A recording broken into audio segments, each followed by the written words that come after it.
Hello guys, welcome back to my channel. I know it's been so long that I haven't uploaded any of the video, लेकिन आज फिर से एक नई video के साथ I am there for you. तो स्टार्ट करते हैं चैप्टर 9 इंटरनल ट्रेड, और जो वीडियोस रह गई हैं वो मैं जल्दी ही अपलोड करने की कोशिश करूंगी. Internal trade is the combination of two words, internal and trade.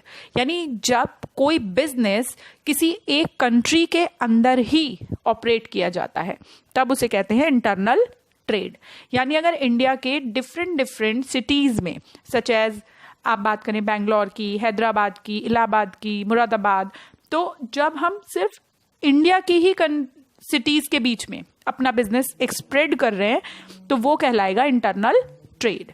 In simple words we can say buying and selling of goods and services within the boundaries of a country known as internal trade. अगर हम इसके basic features की बात करें तो इसका सबसे पहला फीचर जो हमें अभी समझ आया था वो क्या था, that it should be done within the country limit. एक ही कंट्री के अंदर में होना चाहिए. The payments are made and received in the home currency only. यहाँ पे होम कंट्री लिखा हुआ है तो you can even check it out as home currency. यानी अगर इंडिया में आप सेल करेंगे तो आप यूएस डॉलर्स में पेमेंट नहीं करेंगे, रुपीज में ही पेमेंट करेंगे. Next is there are no or very few formalities to be completed by the traders. बहुत ज़्यादा कोई फॉर्मेलिटीज इन्वॉल्व नहीं होती हैं. जैसे अगर हम इंटरनेशनल ट्रेड की तरफ जाते हैं तो हमें एक्सपोर्ट प्रोसीजर, इंपोर्ट प्रोसीजर, ये सब फॉलो करना पड़ता है, लेकिन यहाँ पर ऐसा कुछ नहीं है. तो 3 बेसिक क्वालिटी हैं जो इंटरनल ट्रेड को डिफाइन करती हैं. पहली हो गई आपकी, जो सामान खरीदा और बेचा जाएगा वो एक कंट्री की लिमिट्स के अंडर में ही होगा. दूसरी आपकी हो गई कि जितनी भी सर्विसेज हैं उस कंट्री में उनकी सारी पेमेंट आपको होम कंट्री में ही करेंसी में मिलेगी. यानी जो भी आपकी यूएस डॉलर्स में अगर आप पेमेंट करेंगे तो आप अमेरिका टू अमेरिका करेंगे, इंडियन में करेंगे तो आप रुपीज में करेंगे, इस तरीके से. ठीक है. Next, type of internal trade. अगर हम बात करें इंटरनल ट्रेड के टाइप की तो इसे 2 सेक्टर्स में डिवाइड किया गया है. पहला है होलसेल ट्रेड और दूसरा है रिटेल ट्रेड. तो let's start discussing about wholesale trade. आखिर होलसेल ट्रेड क्या है? Purchase and sale of goods and services in the large quantities for the purpose of reselling is known as wholesale trade.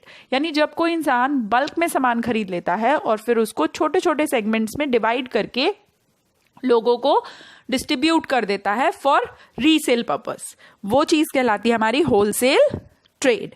ठीक है. अब wholesale trade की अगर हम बात करते हैं तो wholesaler also provide many services to retailers as well as the manufacturer also. तो आइए देखते हैं कौन सी है वो सर्विसेज टू द मैन्युफैक्चरर. पहली है facilitates large scale production. Large scale production को हेल्प करता है होलसेल ट्रेड, क्योंकि वो आपके यहाँ से बल्क में सामान ले लेते हैं and then they give it to the retailers, जो कि उनको स्मॉल सेगमेंट्स में सेल कर देते हैं. नेक्स्ट है आपका बियरिंग रिस्क. सिर्फ मैन्युफैक्चरिंग कंपनी ही सारा रिस्क बियर नहीं करती, बल्कि होलसेलर भी हेल्प करते हैं उनको रिस्क बियर करने के लिए. जैसे अगर कभी फॉल इन प्राइस हो जाएगा, चोरी हो जाएगी या कुछ भी होगा तो उससे भी बच जाता है काफी हद तक मैन्युफैक्चरर. नेक्स्ट है आपका फाइनेंशियल असिस्टेंस. फाइनेंशियल असिस्टेंस का मतलब है मैन्युफैक्चरर को वो कैश पेमेंट करके कैश अवेलेबल कराते हैं फॉर फर्दर एक्टिविटीज. ठीक है. तो that is again basic point. Next is expert advice.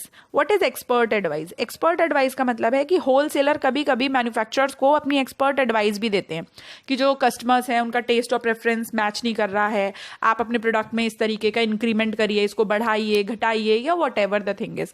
तो ये कहलाती है एक्सपर्ट एडवाइस. नेक्स्ट है आपका help in marketing function. What is help in marketing function? Help in marketing function means that sometime the wholesalers help manufacturers for marketing their goods. वो उनकी goods को market करने में भी help करते हैं. जैसे customers जितने भी हैं वो एक लार्ज जोग्राफिकल एरिया को बिलोंग कर सकते हैं, लेकिन मार्केटिंग कौन करेगा? उनकी होलसेलर. आप कभी कभी जाते हैं रिटेलर्स के पास तो रिटेलर आपसे कहते हैं भाई ये नया प्रोडक्ट है, इसको ट्राई करके देखो. तो from where they get the product? They get that particular product from wholesalers. तो इस तरीके से मैन्युफैक्चरर्स को हेल्प हो जाती है उनकी मार्केटिंग के लिए. नेक्स्ट है आपका फैसिलिटेट प्रोडक्शन कंटिन्यूटी. ये प्रोडक्शन की कंटिन्यूटी को बनाए रखते हैं, क्योंकि अगर मैन्युफैक्चरर बहुत सारा प्रोडक्ट बनाकर अपने गोडाउन में सेव करके रख लेंगे तो जब तक वो प्रोडक्ट सेल नहीं होगा वो आगे मैन्युफैक्चरिंग नहीं कर सकते। तो what exactly the wholesalers did, wholesalers उनसे बल्क में सामान खरीद लेते हैं और फिर अपने गोडाउन्स में उनको सिक्योर करके रख लेते हैं। बाय द टाइम मैन्युफैक्चरर्स के पास गोडाउन खाली हो जाता है फॉर द फर्दर प्रोडक्शन, उन्हें लगता है कि हाँ हमारी यूनिट सेल हो रही है, अब हमें आगे का प्रोडक्शन करना चाहिए। तो exactly it facilitate production continuity. Next is storage. Storage means the similar point that I have taught, वही हमारा गोडाउन वाला कि गोडाउन में वहां पर उनको वेयर हाउस में रखने की जगह मिल जाती है। नेक्स्ट है आपका बेटा सर्विसेज टू द रिटेलर। अब होलसेलर जो सर्विसेज प्रोवाइड कराते हैं रिटेलर्स को, उसमें पहली है आपकी availability of goods. What is availability of goods? That they make the goods available to the customers as well as the retailers. आप खुद सोचिए, अगर आपको एक 5 स्टार चॉकलेट खरीदने के लिए उसके आउटलेट पे जाना पड़े, मान लीजिए जहां भी उसकी फैक्ट्री है वहां जाना पड़े, तो क्या आप जाएंगे वो 10 रुपीज की चॉकलेट खरीदने या 12 रुपीज की? कभी भी नहीं जाएगा कोई भी। तो बेसिकली मैन्युफैक्चरर से सामान रिटेलर्स तक पहुंचाने की जो जिम्मेदारी होती है वो कौन करता है? होलसेलर। इसी तरीके से रिटेलर्स को सारे प्रोडक्ट अवेलेबल होते हैं। नेक्स्ट है आपका marketing support. What exactly marketing support means? Marketing support का मतलब है कि आपको क्या मिल रहा है? मार्केटिंग सपोर्ट मिल रहा है इस चीज के लिए। आपको खुद मार्केटिंग करने की जरूरत नहीं है। Wholesaler will market your product in the general market. वो आपके प्रोडक्ट की मार्केटिंग या एडवर्टाइजिंग कर देंगे जनरल मार्केट में कि ये प्रोडक्ट आप ट्राई करो, ये नया आया है और अच्छा है। नेक्स्ट है आपका बेटा grant of credit. Grant of credit का क्या मतलब है? ग्रांट ऑफ क्रेडिट का मतलब है the wholesalers generally extend credit facility to their regular customers. अब इसका क्या मतलब हुआ? इसका मतलब यह है कि ज्यादातर जब सामान बेचा जाता है तो वो कैश बेसिस पर नहीं बेचा जाता। मैन्युफैक्चरर जब होलसेलर को सामान बेचते हैं तो वो बोलते हैं कि हम आपको 60 डे की क्रेडिट फैसिलिटी दे रहे हैं, ठीक है, आप 60 डेज के अंडर में हमें पेमेंट कर देंगे। वेयर एज जब होलसेलर रिटेलर को सामान बेचते हैं फिर से वो कैश बेसिस पे नहीं देते, वो क्या बोलते हैं? बोलते हैं हम आपको 45 डेज की क्रेडिट फैसिलिटी दे रहे हैं, यानी आपको हमने जो भी सामान बेचा है उसकी पेमेंट आपको 45 डेज के अंडर में करनी है। तो होगा क्या बेसिकली, जब रिटेलर कस्टमर को सामान सेल करेंगे तो वो सेल करेंगे कैश बेसिस पे। क्लियर? तो जब वो कैश बेसिस पे सामान सेल करेंगे और उनके पास सारा कैश आ जाएगा तो 45 डेज के अंदर वो पेमेंट कर देंगे होलसेलर्स को, और जैसे ही होलसेलर्स को पेमेंट कलेक्ट हो जाएगी वो पेमेंट कर देंगे विद इन 60 डेज किसको? मैन्युफैक्चरर को। तो ये एक क्रेडिट फैसिलिटी है जो एक दूसरे को प्रोवाइड कराई जाती है ताकि बिजनेस जो है वो स्मूथली रन कर सके। नेक्स्ट है बेटा आपका स्पेशलाइज्ड नॉलेज। काफी सारे होलसेलर्स ऐसे होते हैं जो किसी एक पर्टिकुलर प्रोडक्ट के ही होलसेलर होते हैं। जैसे अगर बिस्लरी की बात करें या आप बात करें कैडबरी की, तो कुछ होलसेलर्स ऐसे हैं जो सिर्फ इन्हीं वाले प्रोडक्ट्स में डील करते हैं। उनको अपने प्रोडक्ट की बिल्कुल परफेक्ट नॉलेज होती है, स्पेशलाइज्ड। तो they can ask about each and everything. आप उनसे कुछ भी पूछ लीजिए, इस प्रोडक्ट में क्या क्या है, क्या क्या नहीं है, क्या फैसिलिटी है, क्या नहीं है, तो they will let you know about everything. तो ये भी एक तरीके से स्पेशलाइज्ड नॉलेज देने में हेल्प करता है। नेक्स्ट है बेटा आपका risk sharing. What is risk sharing? Again जो आपका रिटेलर है उसका रिस्क जो है वो बियर कर लेता है कौन? Wholesaler. Wholesaler gives the facility to retailers कि अगर विद इन 20 डेज या विद इन 1 मंथ आपका सामान नहीं बिकता है या कुछ एक्सपायर हो जाता है तो आप वो सारा सामान हमें रिटर्न कर दें और उसके बदले में हम आपको फ्रेश प्रोडक्ट प्रोवाइड करा देंगे। वेयरएज इसी तरीके का कॉन्ट्रैक्ट होलसेलर कर लेते हैं मैन्युफैक्चरर्स के साथ। वो उनसे कहते हैं कि अगर हमारा सामान नहीं बिका तो आप क्या करेंगे? आप सारा सामान हमसे एक्सपायर हो चुका वापस ले लेंगे एंड बदले में आप हमें क्या दे देंगे? बदले में आप हमें दे देंगे फ्रेश सामान। तो ये थी सर्विसेज टू रिटेलर्स। नेक्स्ट आता है बेटा हमारा retail trade. What is retail trade? जब छोटे छोटे टुकड़ों में सामान बेचा जाता है डायरेक्ट कस्टमर को तो वो चीज कहलाती है retail trade. It is basically a link between the producers and the final consumers. ठीक? In the distribution of product and service cycle retailers plays an important role. ठीक? आगे वो कहते हैं कि कुछ सर्विसेज ऐसी हैं जो रिटेलर कंज्यूमर्स को प्रोवाइड कराते हैं, एंड कुछ सर्विसेज ऐसी हैं जो रिटेलर्स आपके होलसेलर्स या फिर मैन्युफैक्चरर्स को प्रोवाइड कराते हैं। तो आइए लेट्स चेक कि वो कौन सी सर्विसेज हैं। पहली है सर्विसेज टू कंज्यूमर में रेडी और क्विक सप्लाई।